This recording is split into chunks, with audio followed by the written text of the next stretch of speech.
The dreaded rough cut, a blank page, an empty canvas, and what used to be the bane of my editing existence until I finally figured this out. Your rough cuts suck, and so do mine, and that's okay.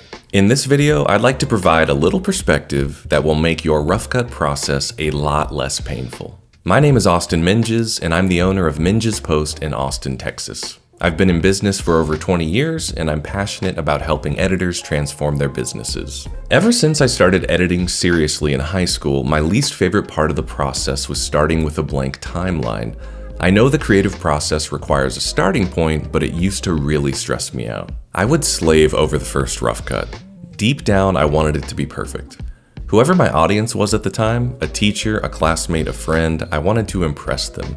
And I'd get the same feeling early on in my career as I wanted to make a good first impression on my client. Though time after time, no matter how hard I tried, there was always feedback. And it wasn't until I embraced the fact that there would always be feedback, and in fact, it was actually a beautiful part of the process, that I started to enjoy creating the first rough cut. The truth is, when you're embarking on any creative endeavor, feedback is essential. When you're slaving away at your edit bay, you are losing perspective by the minute. And it's only when you share your work with a fresh set of eyes that you can see how something can be improved. My focus on perfection led to two major issues. First, because I was treating the rough cut as final, I would incorporate all of my own creative ideas into the piece. Was there a line from an actor that I didn't think was landing? I'd cut it out. A scene felt too long? I'd make it shorter. Was there an alternate angle I liked better? I'd use it.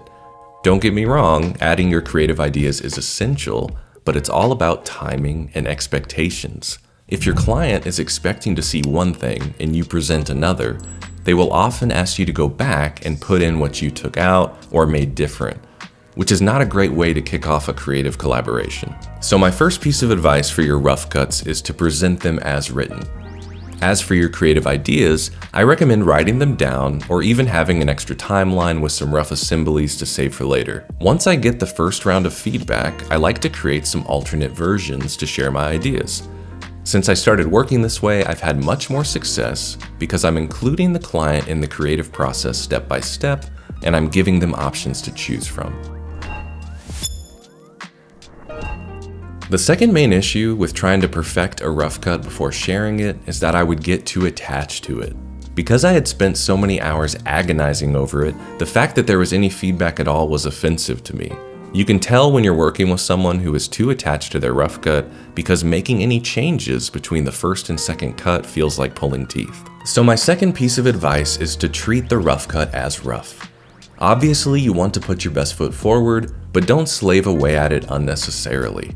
Expect feedback. It's a first draft. In fact, I would say one of the main things that separates amateurs from pros is how much a project improves from the first to the second cut, or the second to the third cut.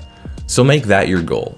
Get the rough cut out quickly and be ready to make substantial changes based on client feedback. Embrace the fact that rough cuts suck. Present the first rough cut as scripted and don't overthink it. Save your time and energy for the second, third, or even fourth cuts where you're collaborating to make the project better. I've enjoyed the rough cut process so much more since I adopted this mindset. If you got value out of this video, you might enjoy my free editing business kickstart guide, which you can download at the link in the description.